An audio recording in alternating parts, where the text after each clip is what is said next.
वो राष्ट्रपति जिसकी जीत की घोषणा दिल्ली की जामा मस्जिद से हुई। वो राष्ट्रपति जिसने जामिया मिल्लिया इस्लामिया की स्थापना की थी। वो राष्ट्रपति जिसके लिए इंदिरा गांधी ने कांग्रेस सिंडिकेट से बगावत कर दी। नमस्कार, मैं उपेंद्र कुमार। सियासत में आज बात भारत के पहले मुस्लिम राष्ट्रपति रहे जाकिर हुसैन की। लेकिन कहानी को आगे बढ़ाने से पहले एक अपील है।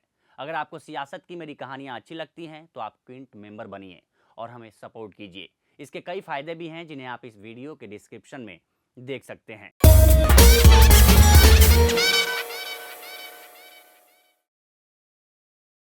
13 मई साल 1967 को राष्ट्रपति डॉक्टर सर्वपल्ली राधाकृष्णन का कार्यकाल खत्म होने वाला था।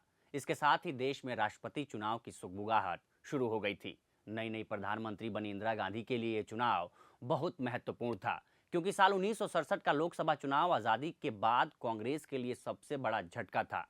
इस चुनाव में कांग्रेस 283 सीटों पर सिमट गई थी। 1962 के मुकाबले इस चुनाव में कांग्रेस को 78 सीटों का नुकसान झेलना पड़ा था। ये आंकड़ा बहुमत के आंकड़े से महज 12 सीट ही ज्यादा था। 11 राज्यों में कांग्रेस को हार का सामना करना पड़ा था। इस चुनाव के बाद इंदिरा गांधी को पार्टी के भीतर तख्ता पलट का डर सताने लगा।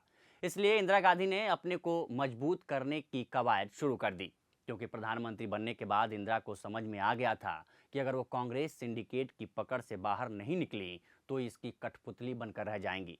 जामिया मिल्लिया इस्लामिया के पूर्व प्रधानाध्यापक डॉक्टर जाकिर हुसैन के सहकर्मी डॉक्टर जियाउल हसन फारूकी ने अपनी किताब में लिखा है कि साल 1967 में तत्कालीन कांग्रेस पार्टी अध्यक्ष के कामराज चाहते थे कि डॉक्टर सर्वपल्ली राधाकृष्णन दोबारा राष्ट्रपति बने और उपराष्ट्रपति जाकिर हुसैन को कार्य विस्तार दिया जाए। लेकिन इंदिरा गांधी जाकिर हुसैन को अगले राष्ट्रपति के तौर पर देख रही थी।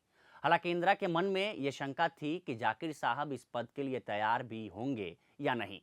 उधर जाकिर हुसैन का मन नहीं था कि वो उपराष्ट्रपति पद पर एक और कार्यकाल करें। यहाँ तक कि उन्होंने अपने आधिकारिक आवास 6 मौलाना आज़ाद रोड से अपना सामान जामिया नगर के अपने निजी घर भेजना शुरू कर दिया था। जब इस बात की खबर इंदिरा गांधी को लगी तो उन्होंने इंद्र कुमार गुजराल को जाकिर हुसैन के पास भेजा। इंद्र कुमार गुजराल ने इस बात का जिक्र करते हुए अपने एक लेख में लिखा था कि एक दिन इंदिरा गांधी ने उनसे राष्ट्रपति पद के लिए जाकिर हुसैन का मन टटोलने के लिए कहा था। इसके बाद वो जाकिर साहब से मिले। तब जाकिर हुसैन ने उनसे कहा कि अगर आप मुझसे राष्ट्रपति भवन जाने के लिए कहें तो मैं इतना मजबूत नहीं हूं कि ना कह दूं। यानी उनका इशारा स्पष्ट था कि वो इस पद के लिए तैयार हैं। लेकिन के कामराज इसके लिए राजी नहीं हुए। इंदिरा गांधी और के कामराज के बीच इस बात को लेकर तनातनी हो गई कि राष्ट्रपति पद का उम्मीदवार चुनने का अधिकार किसके पास है। बतौर प्रधानमंत्री इंदिरा गांधी इस पर अपना दावा जता रही थी और कामराज का कहना था कि पार्टी अध्यक्ष होने की वजह से ये हक उनका था। इंदिरा ने मामले को सुलझाने के लिए 8 अप्रैल 1967 को सर्वदलीय बैठक बुलाई। वो जाकिर हुसैन के नाम पर सहमति चाहती थी, लेकिन विपक्षी नेता ये कहकर मीटिंग से चले गए कि सत्ताधारी पार्टी के अध्यक्ष की गैर मौजूदगी में इस मीटिंग का कोई मतलब नहीं है।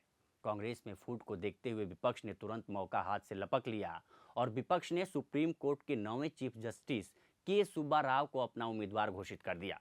क्योंकि उस समय देश में एक अलग माहौल बन गया था। उस वक्त जनसंघ की तरफ से ये संदेश देने की कोशिश भी की गई थी कि एक मुस्लिम को देश के राष्ट्रपति के तौर पर स्वीकार नहीं किया जा सकता है। तब इस मुश्किल घड़ी में इंदिरा ने जयप्रकाश नारायण को याद किया। जयप्रकाश नारायण ने 22 अप्रैल 1967 को एक बयान जारी किया कि राष्ट्रपति पद के लिए जाकिर हुसैन का वो समर्थन करते हैं। डॉक्टर जियाउल हसन फारूकी ने अपनी किताब डॉक्टर जाकिर हुसैन में बताया है कि स्वतंत्र पार्टियों ने राष्ट्रपति पद के लिए जयप्रकाश नारायण के नाम की पुष्टि की थी, लेकिन जेपी का कहना था कि वो इस समय जाकिर साहब को ही देश के इस उच्च पद के लिए सबसे उपयुक्त समझते हैं। उनकी इस चुनाव में कोई दिलचस्पी नहीं है। इधर सर्वपल्ली राधाकृष्णन ने दोबारा राष्ट्रपति चुनाव लड़ने से मना कर दिया। ऐसे में कामराज को जाकिर हुसैन के नाम पर सहमत होना पड़ा।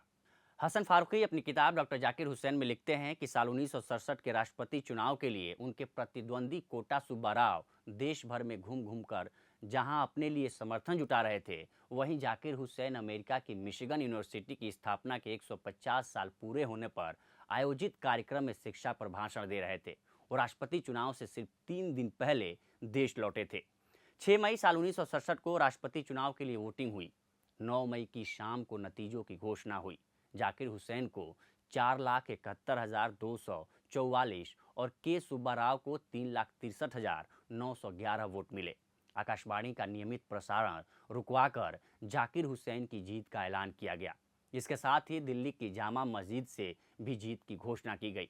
डॉक्टर जियाउल हसन फारूकी ने अपनी किताब डॉक्टर जाकिर हुसैन में लिखते हैं कि नई दिल्ली और पुरानी दिल्ली की सड़कों गलियों में लाउड स्पीकर से उनकी जीत का ऐलान हो रहा था। लोग खुशी से नाच रहे थे, एक दूसरे को गले लगा रहे थे जैसे वे ईद मना रहे हों। आखिरकार जाकिर हुसैन ने 13 मई साल 1967 को भारत के तीसरे और पहले मुस्लिम राष्ट्रपति के रूप में शपथ ली। ये वही चुनाव था जिसने देश की सियासत में इंदिरा गांधी को अपने पैर जमाने में मजबूत किया। 3 मई साल 1969 को राष्ट्रपति जाकिर हुसैन का इंतकाल हो गया। दरअसल निधन से कुछ दिन पहले उनका असम दौरा था, लेकिन वहां जाने से पहले ही उनकी तबीयत बिगड़ गई। डॉक्टरों ने उन्हें दौरा रद्द कर आराम करने की सलाह दी, लेकिन वो नहीं माने। उन्होंने कहा कि राज्यपाल इस दौरे के लिए मुझे काफ़ी दिन से मना रहे थे। अगर मैं नहीं जाऊंगा तो बहुत से लोगों को दुख पहुंचेगा। सेहत ज़रूरी है, लेकिन उससे ज़्यादा ज़रूरी है अपने कर्तव्य को निभाना। उन्होंने डॉक्टरों को ये कहकर मना लिया कि असम से लौटने के बाद वो ओखला वाले घर चले जाएंगे, जहां सिर्फ आराम करेंगे। लेकिन जब वो वहां से लौटे तो उनकी तबीयत ज़्यादा खराब हो गई। निधन वाले दिन सुबह करीब 11:15 बजे डॉक्टर चेकअप के लिए आए तो डॉक्टरों को इंतज़ार करने की बात कहकर बाथरूम में चले गए। काफ़ी देर बाद जब वो नहीं लौटे तो उनके विशेष सेवक इसहाक ने बाथरूम का दरवाज़ा खटखटाया। भीतर से जवाब नहीं मिला तो दूसरे दरवाजे से वो बाथरूम में गए। उन्होंने देखा कि जाकिर हुसैन ज़मीन पर बेसुध पड़े थे। डॉक्टरों ने बताया कि उनका निधन हो गया है। 5 लाख से ज़्यादा लोग उनके अंतिम दर्शन के लिए आए थे। राष्ट्रपति भवन के बाहर करीब 3 मील तक लोग उनकी झलक पाने के लिए लंबी कतार में खड़े रहे थे। जाकिर हुसैन को जामिया मिल्लिया के कैंपस में दफनाया गया, क्योंकि साल 1920 में जाकिर हुसैन ने ही अलीगढ़ में जामिया की स्थापना की थी। लेकिन बाद में महात्मा गांधी के कहने पर उन्होंने जामिया को दिल्ली शिफ्ट कर दिया। साल 1963 में उन्हें देश के सबसे बड़े नागरिक सम्मान भारत रत्न से नवाजा गया। जाकिर हुसैन देश के पहले राष्ट्रपति थे जिनका पद पर रहते हुए इंतकाल हो गया था। ये स्टोरी आपको कैसी लगी हमें कमेंट सेक्शन में ज़रूर बताएं, और सियासत का अगला एपिसोड किस पर होना चाहिए ये भी सुझाव दें। आपसे सियासत का कोई एपिसोड छूट ना जाए, इसके लिए चैनल को सब्सक्राइब करें और बेल आइकन पर क्लिक करें। अगर आप इस कहानी का पॉडकास्ट सुनना चाहते हैं तो आप क्विंट हिंदी के पॉडकास्ट सेक्शन में जाकर सुन सकते हैं। फिर मिलते हैं एक नए एपिसोड के साथ, तब तक के लिए नमस्कार।